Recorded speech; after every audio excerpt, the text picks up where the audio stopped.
What is going on, nerds and nerdettes? It's your boy Stevie B with another haul video. Yeah, I know it's been a while. I wanted to get something to show, and lately I just haven't bought a lot of stuff.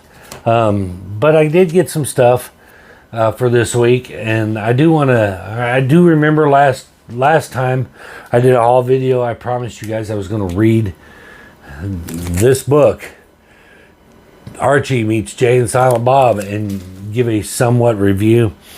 Earlier today I did, well, actually for me it was 3 minutes ago, I just finished up my review on the Superman movies. So if you haven't seen that, go check it out. I think I did okay. I didn't spoil anything. I'm traditionally not good at doing movie reviews, but because I don't typically have the vocabulary like people that do this shit for a living. But I did my best. I think I did okay. I only rambled on for a little bit, but at any rate, go check that out. Let me know what you think. But anyway, back to before we do our review or our haul video, I will talk about this book. Now, this book excited me because I'm a big Jay and Silent Bob fan. I love Kevin Smith. He's hysterical, and I thought this book could not be anything but hysterical. Archie Meets Jay and Silent Bob. Oh, there's so many different ways that this could be hilarious, and Kevin Smith missed every single one of them. I'm sorry, the book was not funny at all. Yeah, there were a lot of F-bombs through the book. And yeah, Archie acknowledged, wow, you sure do like that word a lot, but it missed the mark. It wasn't funny. It had so much potential to just be an absolute riot. But it failed. I don't even know what to say. Other than it just wasn't funny. You would think, Jay and Silent Bob would get Archie baked, and then the hilarity would ensue, but nothing happened like that. It was terrible. Would not recommend reading this. Sorry, Kevin, love you, but swing and a miss on this one. But who am I? Such cool cover, love that foil, but that's as far as it goes with that book for me. But all right, well, let's get into it. Speaking of foils, we did get our foil facsimile of Batman number 655. This is the first cameo appearance of Damian Wayne.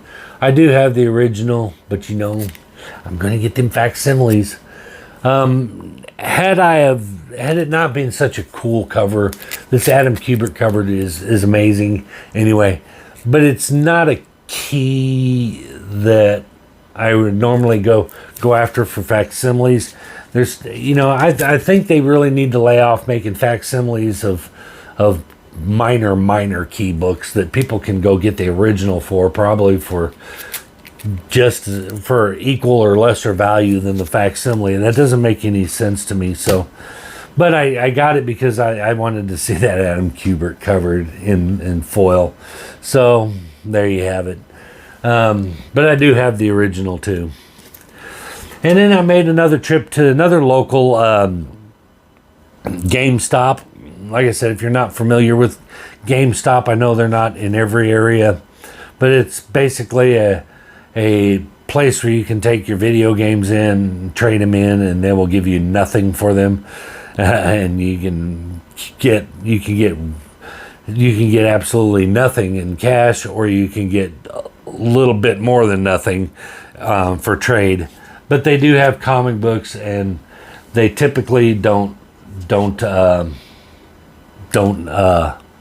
know what they're doing with comic books, but they are learning a little bit, I've noticed, and they were pretty picked through. But I did pick up a couple of cool ones for, $2. They did raise the price of them. They used to be they used to go, it's $1 for the old ones and like cover price for the new ones. And I was like, awesome. But now they raised the price to $2, and they are checking prices on them a little more often. They're checking the wrong resource for prices because they're a little marked up higher than they should be. But for $2, I got a couple of them. Okay, and this is Batman 487, first appearance of Headhunter, a little minor key. But I thought, I'll pick it up. It's a cool cover. A little Hannikin. Ooh, almost dropped it. Oh, and then after I got it home, I don't pay attention, and I realized that $1 may have been too much, or $2 was probably more than it was worth because it's got a big dog ear right in the corner, and I didn't look at it. I was so excited to find something in the 5-6 long boxes of comics that they had that were garbage. This one, I have this, but I don't have this copy, and I'm really hoping that something becomes of this character at some point. But it's the 30th anniversary special of the death of Superman, where they introduced the new Doombreaker character. I don't have this cover. I've got every single other cover of it because I went hard on it, but I didn't have this one. For $2 I picked it up. Doombreaker just sounds like such a cool character. It should be a cool character, right? All right, and then I didn't have this. I thought I had all the DC Marvel crossovers for the amalgam stuff, but I didn't have this one. And I looked and I was shocked. But this is Unlimited Access number 3. I think I have 1, 2, and 4. So I think this was a gap filler. But that was part of that DC versus Marvel crossover event. So I was happy to pick that up for $2 and fill that in. And this one was a cover buy. It isn't a key.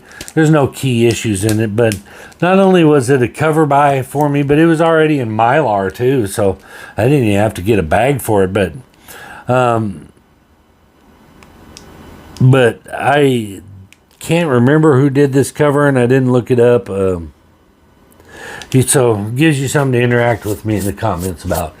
But I liked this kind of a color sketch cover. Superman 80-page giant 2011 one-shot. But I really love that sketch cover with the colors and everything. But if I can't make out that signature. So if you know who that is that did that cover, let me know in the comments, would you?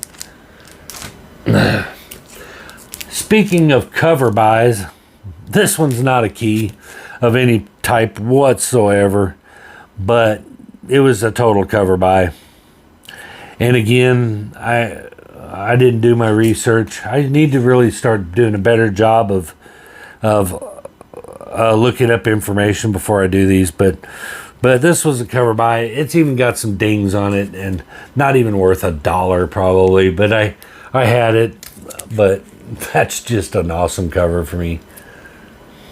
That Bizarro, me back. So, dug that. And this is one that I think I actually have. Or maybe I didn't. Maybe that's why I picked it up in such crappy condition. Might have been a run filler. I think this was the return of Clark Kent after the death of Superman.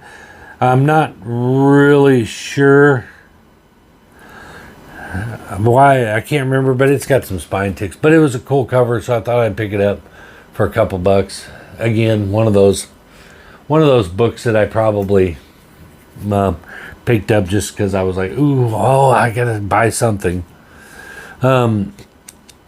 And this one is a little minor key. Action Comics 772, first appearance of Scarlet Scythe. Little minor key, like I said, for $2. And that's the only reason I picked it up. Is a little minor key. And I like to pick up even the little minor. I like to pick up the minor keys because you get them cheap and you never know. And this I just picked up for the cover because it's got that Jerry Ordway cover. It's iconic cover. I didn't have it. And who doesn't like a nice patriotic cover? But Superman 53 didn't have one. So super cool patriotic cover. All right, now we come to I have a moral dilemma I want to talk to you guys about, and get your opinion on them. Give me one sec. I would do want to get a bag and a board for it though, because I got it out of a bag and a board. So bear with me just one second. I got them handy. Whoops! I about pulled my camera and everything in the floor. So let me set the backstory for you. Went on eBay, purchased a book. Guy made me an offer. I made him a counter offer.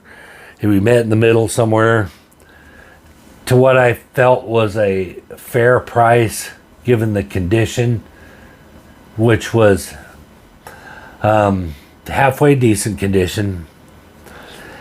In 3 weeks, a couple days went by, and my notification went off, said your item has been shipped without tracking. And so I messaged him and I said, hey, it's showing that the item shipped without tracking. I said, did you get a tracking number for it? And about 2 days went by and he replied and went, no.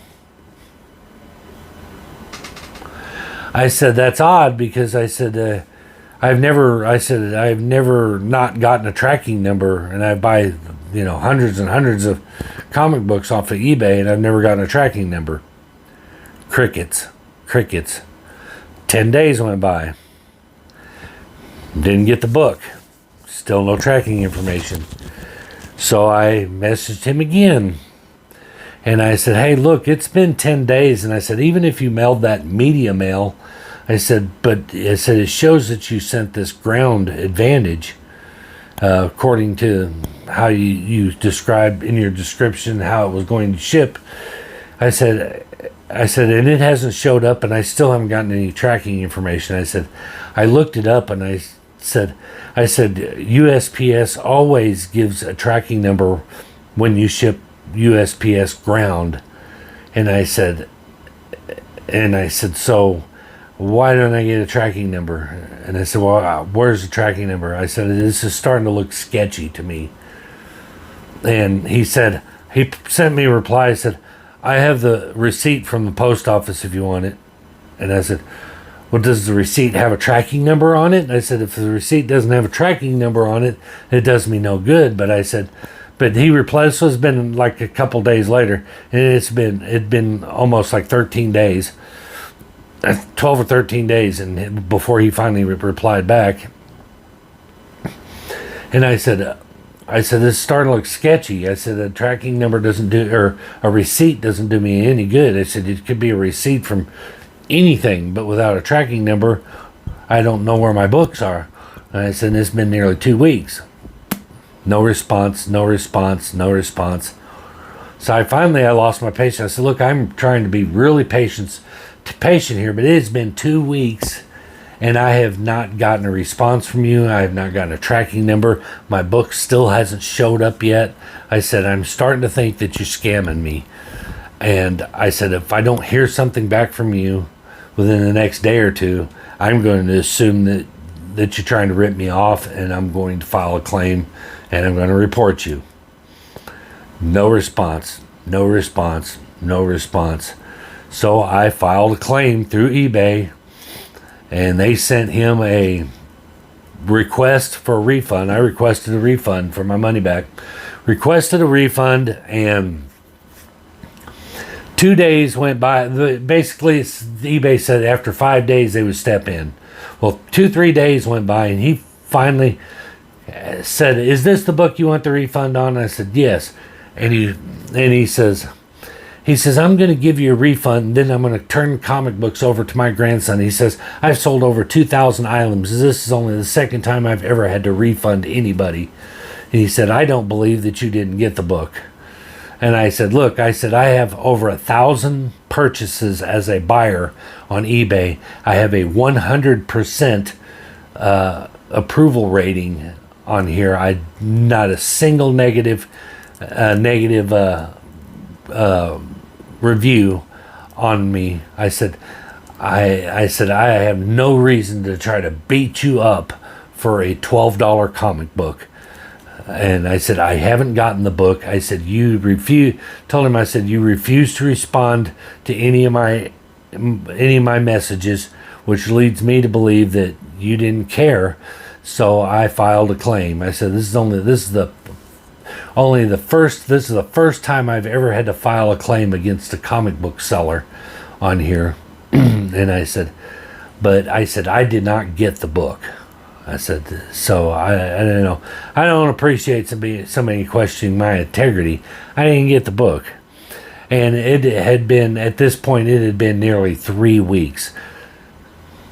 Well, I got my refund and everything was squared away. And today in the mail, I got the book. Now, here's my dilemma. First, I'll tell you what it is. It is first appearance of Heatwave, and it's Flash number 166. Now, here's my dilemma. I've gotten the refund. I didn't mark out my shit. Crap, but I have a marker handy. Not really, but I got enough of one. But I blasted this guy on social media because I don't want anybody else to shop from him and get taken for a ride like I did. But let me black out my address and I'll show you something. I know I should have done this in advance. But at any rate, when I got the book in the mail, it all started to make sense. This is what it was shipped in with this. The book is damaged. It was beat to hell. It had some spine ticks on it already, but what it didn't have on the pictures was this corner that was just mangled up all to hell. I've tried to straighten it out the best I could, but it was bent all to hell, and this corner up here was bent all to hell. But it accrued more damage because of this crappy shipping that I got in this manila envelope. The manila envelope, as you can see, it's all beat to hell. So it damaged the book. It is no longer worth what I paid initially for it. But now the no tracking starts to make sense. He mailed it out as a letter, basically. He sent it out with stamps instead of paying a track or for a package and having it delivered properly. He didn't protect it. He delivered it. He sent it through stamps, and I'm quite certain the date on this says the 17th of July, which is about a week after I started contacting him. So that tells me that he didn't send it out until after. When he told me that he'd sent it, he hadn't sent it yet. So I'm pretty sure he lied. Well, I know he lied. There's a date stamp on it. So he lied about when he sent it. It took 3 weeks for me to get this book and an eBay claim to get my money back for a lost book. Now here's my dilemma. I'm justified in being angry, and I'm justified in filing a claim. But I got the book. It's no longer in the condition that it was in when I initially posted it. He did everything wrong from start to beginning. Should I keep the book and be done with it? Or should I contact the guy and tell him that I got the book and offer to pay for it? I guess the moral thing to do would be to contact the guy and tell him I got the book and offer to pay for it. Or at least say, hey, look, I'm willing to pay for half of this, but this is how you shipped it, and it's no longer in the condition that you initially listed it for. I don't know, but let me know your thoughts. I'll probably contact him because I have integrity, I guess. I'll probably contact him. I don't know. But let me know what your thoughts are on the whole thing. But anyway, cool book. Not the condition that it was in when I ordered it, but still a cool little placeholder till I get a decent one. But anyway, let me know your thoughts in the comment section. I've rambled on about it for too long. I'll probably end up contacting him and saying if I can find him, because I deleted all his shit and I was done with him when I got my refund back. I was done with him. I didn't want to hear from him. So I'd have to see if I can find it in my history or whatever. See if I can find him and try to get a hold of him. Anyway, that is going to do it for the haul video. Before you go, do all those YouTube things we love for you to do. Like, subscribe, comment, and share. But we will see you guys in the next one. Peace.